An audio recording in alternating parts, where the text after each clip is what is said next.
as a Dayyooth, and a Dayyooth will not smell the smell of paradise. We need to bear in mind that most of the hijabi in France wear a lot of makeup. Jazakallahu khair. وجزاكم. First of all, hijab in Arabic means acceptance. And this is one of the pillars of marriage, to have hijab and qubul. So hijab from the father's side is to do the proposal. I give you my daughter in marriage. And the acceptance is al-qubul from the groom's side. He says, I accept her marriage. These are pillars in marriage. What you're referring to is hijab with an H. And I know in France they don't pronounce the H when it is in the beginning of the word, as in hotel or hello. But this is an Arabic word. So we're Muslims, we have to say hijab. Secondly, it is permissible for you to marry any Muslim woman. Full stop. Whether she is wearing the hijab or she's uncovering her hair. Whether she is a good, proper, practicing Muslimah or a sinful, openly sinful Muslimah. The marriage contract, as in terms of validity, it is valid. There is hijab, not hijab, and qubul, two male witnesses, Muslims, khalas. The marriage is done. But is it the best thing to do? Of course not.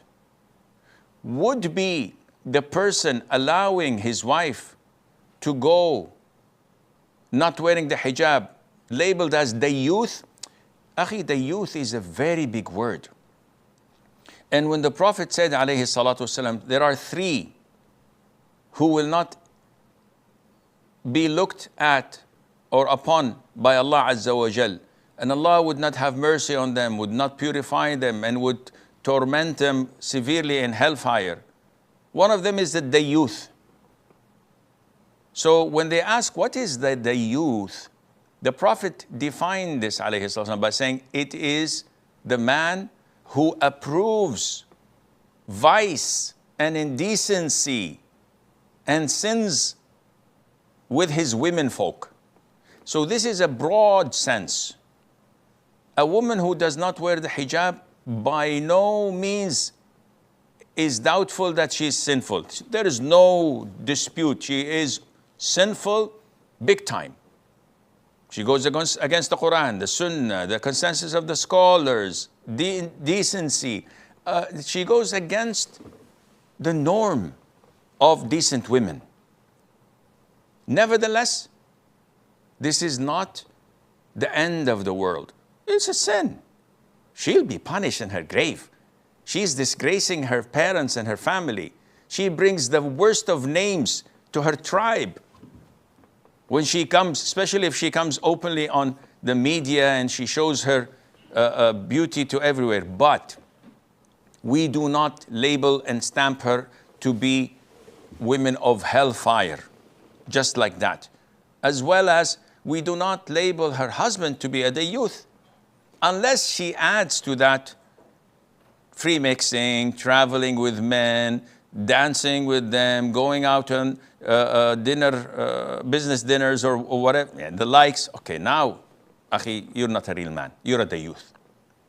And there are many women who are hijabi who know that they're committing a sin, but they still have Iman, little glimpses of Iman in their heart. They give charity, they fast, they do night prayer, some of them. Yes, they're confused by shaitan. He's mixing oranges with apples. But nevertheless, we do not cross them out and say, just because of this sin, she is doomed in hell for eternity. As we don't go to men and say, any man who shaves his beard is doomed in hell for eternity. And we look down upon him. And every time we cross it, but phew, what is this, akhi? Oh, he was clean shaven. So what? He may have good deeds 10 times more than you do. Don't fall in the mistake of diluting sins because of our mistakes, or trying to uplift someone who's openly sinning because I have many mistakes that may put me down. No, I'm not doing this. But I'm saying, whenever you see someone older than you say in regret, he made so many good deeds, much more than I did. And when you see someone younger than you have this regret by saying, he's younger than me, he did not make as many sins I have done. I don't go to them and tell them. I don't go to someone who's drinking intoxicants or partying in a club and say, may Allah guide you, you have many things that only Allah knows of, you're better than me. No, of course not. But how do I look at people? This is what